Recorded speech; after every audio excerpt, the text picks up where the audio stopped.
Durante generaciones se nos ha enseñado que debemos creer que la historia del Éxodo solo en fe solamente. Nos dijeron de que el monte Sinaí, donde Moisés recibió los 10 mandamientos, estaba ubicado en Egipto, pero no hay evidencia real para hacerlo creíble. No hay fotos de artefactos dejados atrás, prácticamente nada para validar una de las historias más importantes de la Biblia. La Biblia dice más de 70 veces que los israelitas salieron de Egipto a Madián, que sería en su mayoría o en su totalidad la moderna Arabia Saudita de hoy. ¿Es cierto que hay muy poca evidencia de que haya ocurrido la historia del Éxodo? ¿O hemos estado buscando en el lugar equivocado? Si bien la teoría de que Moisés y los israelitas que hubieran estado en Arabia Saudita es una teoría nueva, en el mundo exterior no lo es para los lugareños que viven allí. Los saudíes nos abordaron con frecuencia, ansiosos por hablar con americanos por primera vez cara a cara. Y una de las primeras cosas que dirían con entusiasmo será: ¿sabías que Moisés estaba aquí? Déjame mostrarte dónde estaba él y su gente.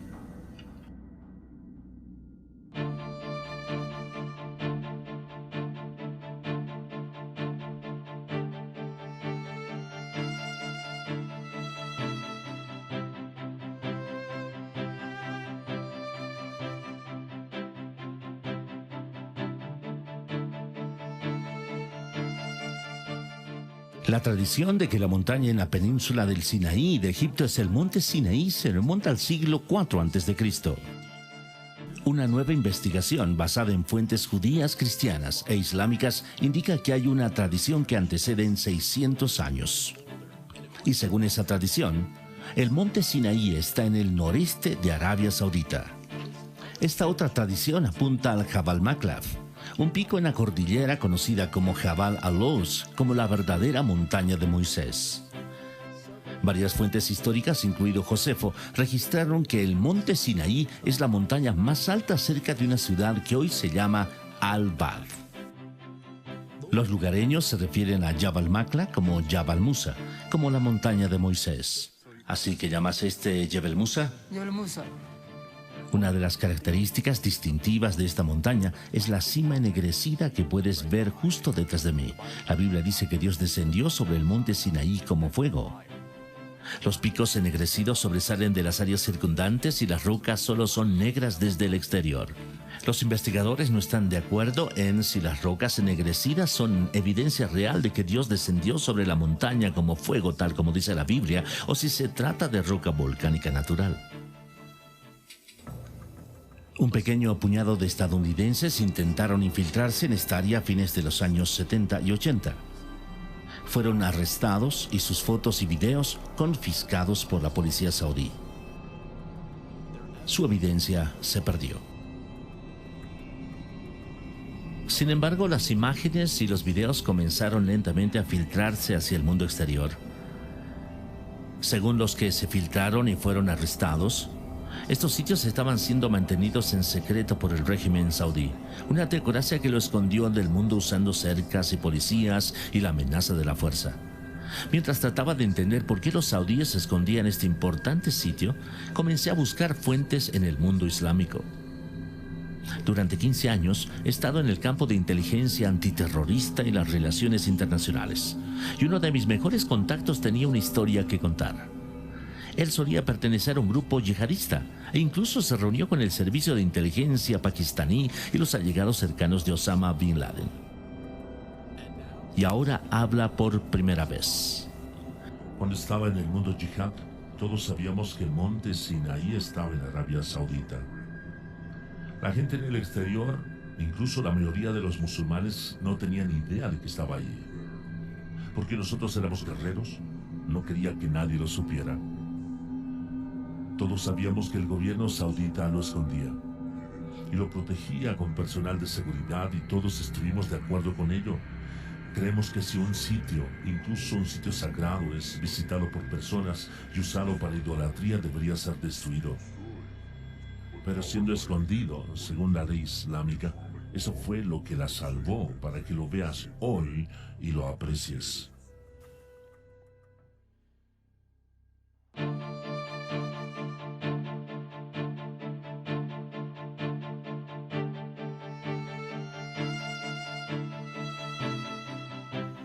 Moisés huye de Egipto después de matar a un egipcio al que vio abusando de uno de los esclavos hebreos.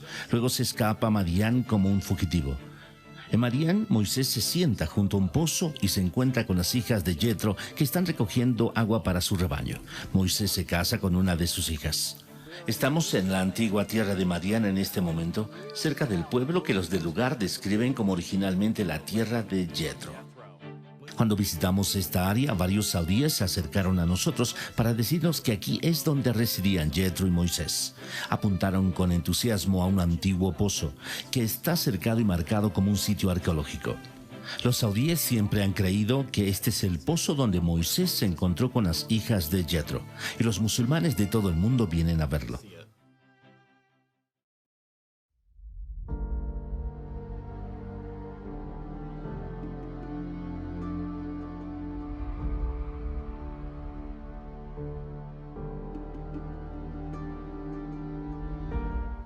El libro del Éxodo dice que el cruce del Mar Rojo ocurrió en un lugar llamado Yansub, pero los expertos han estado en desacuerdo sobre dónde estaba. Hay dos sitios propuestos para cruzar el Mar Rojo desde Egipto hacia Arabia Saudita. El primer candidato está en el estrecho de Tirán, en la parte inferior de la península del Sinaí de Egipto. El segundo candidato está en la playa de Nuweiba en Egipto. El doctor Glenn Fritz, con estudios avanzados en geografía ambiental, realizó un estudio masivo de la Tierra y todas las referencias históricas sobre dónde ocurrió el cruce. Encontró solo una coincidencia exacta: playa de Nuweiba en Egipto. La playa de Nuweiba tiene casi 8 kilómetros de largo y 4 de ancho, proporcionando suficiente espacio para que la población israelita pueda caber. Aquí quedarían atrapados con las montañas a ambos lados, el Mar Rojo enfrente de ellos, el ejército del faraón justo detrás de ellos. Sorprendentemente, hay un camino bajo el agua de Egipto a Arabia Saudita. El camino no es demasiado empinado. Los israelitas podrían haber caminado fácilmente si se separaran las aguas. La investigación submarina del Dr. Leonard Moeller mostró formas extrañas en el coral, lo que lleva a algunos a creer que los restos del ejército del faraón están ahí. De acuerdo con esta teoría, el coral envuelto alrededor de los escombros del ejército de faraón conservó la forma de los objetos después de que se disolvieron. Cuando bajaron un detector de metales a las anomalías del coral, las lecturas fueron consistentes con patrones circulares de metal, asemejándose a las partes de carruajes. Habíamos planeado bucear cerca del posible punto del cruce del Mar Rojo, porque es un sitio de buceo público con tiendas donde puedes ir y alquilar equipos de buceo, pero no se nos permitió. La policía saudita se presentó y se quedó con nosotros hasta que nos fuimos.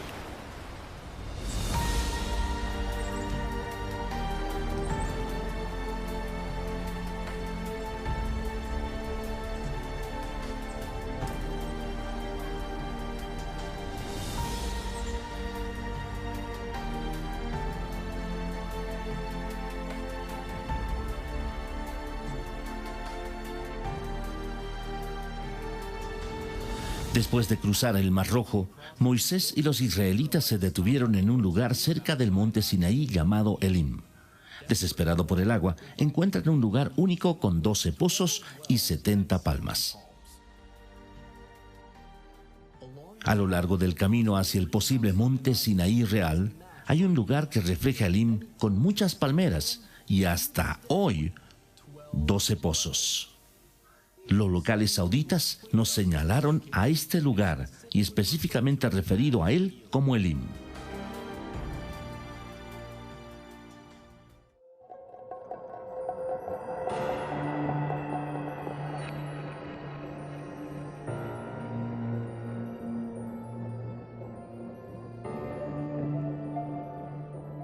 Otro evento importante en la cercanía del monte Sinaí es el incidente con el becerro de oro. Mientras Moisés está en el monte Sinaí, algunos de sus seguidores comienzan a adorar un becerro de oro. Lo colocan en un soporte y comienzan a adorar a su alrededor. Y pusieron un altar enfrente del mismo. Cuando Moisés baja del monte Sinaí, destruyen el becerro de oro y rocía sus restos en el río que baja de la montaña. Aquí, frente a la montaña, teníamos los restos de lo que pudo haber sido ese lugar de adoración del becerro de oro. Ahora detrás de mí está un sitio arqueológico cercado que los saudíes están protegiendo. Usted ve el soporte con muchos petroglifos de vacas y personas que adoran vacas, así como una estructura ligeramente levantada que puede ser un altar frente al soporte del becerro de oro. Hay un letrero en árabe y en inglés que advierte a los intrusos que no ingresen a la zona. La tradición local de que allí es donde estaba el becerro de oro es tan fuerte que si te acercas a él serás sospechoso de buscar oro. Según la Biblia, los adoradores del becerro de oro decían: estos son tus dioses, oh Israel. Este verso indica que hay múltiples representaciones de toros, mientras los israelitas están adorando el becerro de oro. En la parte superior del soporte donde se había colocado el becerro de oro, hay una hendidura circular donde la roca ha sido desgastada. Se especula que aquí es donde Moisés convirtió el becerro de oro en polvo. Después de que Moisés destruye el becerro de oro, 3,000 de los adoradores del becerro son asesinados. Así que debe haber un lugar donde miles de personas fueron enterradas. Cerca de 6,5 kilómetros de este sitio hay un cementerio antiguo masivo, que parece ser un lugar de enterramiento masivo donde se excavaron las tumbas de una vez. Está ubicado justo afuera de la llanura donde los israelitas habrían acampado, por lo que es exactamente donde debería estar, si es que aquí es donde tuvo lugar esa historia. Aquí también los saudíes tienen un letrero que lo identifica como un sitio arqueológico y está patrullado por la policía.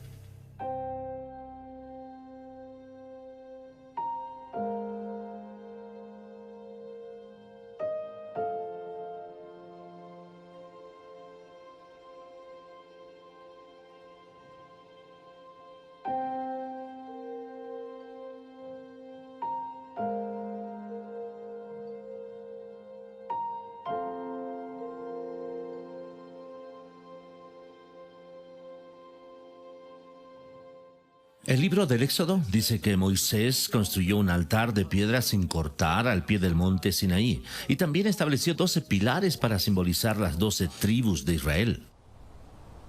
Aquí mismo, al pie de la montaña, vemos esta estructura que se asemeja a un antiguo altar. Y en lo que estamos parados en este momento es probablemente en las rampas para animales. Eso los llevaría a sacrificarse al pie de la montaña. Las rampas de animales conducen a esta zona de la estructura, la cual pudo haber sido la plataforma del matadero para sacrificios de animales. Los saudíes, por supuesto, dicen que esto no tiene nada que ver con Moisés, pero admiten que encontraron desechos animales y huesos debajo de esta área cuando cavaron. Personas que han estado en este sitio hace décadas dicen que este sitio solía ser mucho más limpio y podías ver claramente los restos de unos 12 pilares, así como una plataforma de piedra en la que estaban parados. Cerca del altar y de los 12 pilares, Moisés lee a los israelitas el libro del pacto y ellos lo aceptan. Esto significa que Moisés probablemente tenía un lugar junto más arriba del altar que sirvió de escenario para dirigirse a la gente. Justo más arriba de esta zona, con el altar y los pilares, hay un área que podía haber sido un lugar perfecto para que Moisés sea visto y escuchado cuando se hacía el pacto. Un saudí del lugar señaló esta parte de la montaña y nos mostró cómo la voz de Moisés habría resonado como si estuviera hablando en un anfiteatro natural. La Biblia dice que un arroyo que fluía desde el monte Sinaí proporcionaba agua para los israelitas. El arroyo debe haber bajado cerca del altar al pie de la montaña para que se realicen los sacrificios, y el arroyo no debe estar cerca del becerro de oro porque Moisés arrojó sus restos al río. Es muy fácil ver dónde había una vez un arroyo que bajaba de esta montaña, donde hay evidencia de sacrificios quemados. Termina cerca del posible sitio de adoración al becerro de oro. Incluso hay evidencia de pozos alrededor del área donde se habría formado una laguna de agua, demostrando que una gran población alguna vez vivió allí. Según la Biblia, el profeta Elías viaja al monte Sinaí y una vez que llega allí, entra en una cueva y ahí es donde habla con Dios. El verdadero monte Sinaí debe por lo tanto tener una cueva que sea accesible, seguro y adecuado para dormir. Esta cueva sobre el altar tiene aproximadamente 4.5 metros de altura, 6 metros de largo y 6 metros de profundidad. Si este es el verdadero monte Sinaí, entonces es casi seguro que es la cueva de Elías.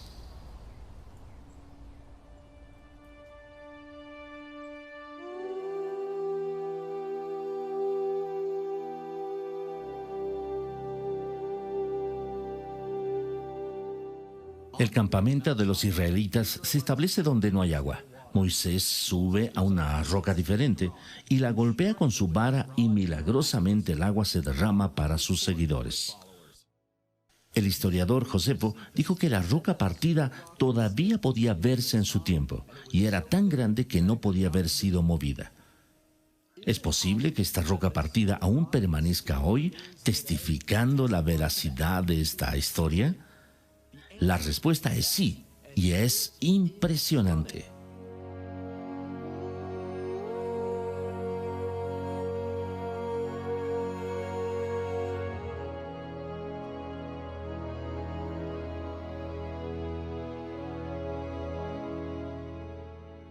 La roca partida fue descubierta por primera vez por Jim y Penny Caldwell, una pareja norteamericana que estaba trabajando en Arabia Saudita a principios de los 90. Los beduinos locales siempre han tenido dos nombres para esta área: el agua de Moisés y la roca partida de Moisés.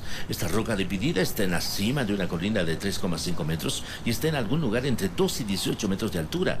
Y lo que es realmente sorprendente es la ubicación específica en el valle a lo largo de la posible ruta hacia el monte Sinaí. Es que las rocas debajo de la roca partida son lisas, como si toneladas y toneladas de agua se derramaran formando un lago en miniatura en el fondo, para que los israelitas beban de ella. Si tienes una relación con uno de los que viven por ahí, te dirán que esta área está relacionada con Moisés, pero los beduinos que viven aquí tratarán de mantenerte fuera. Vimos esto de primera mano cuando nos expulsaron del área. Está bien, así que estamos a toda velocidad. Vamos a ver si este tipo nos sigue. Escuchamos 2 disparos. Este tipo no tiene ganas de divertirse.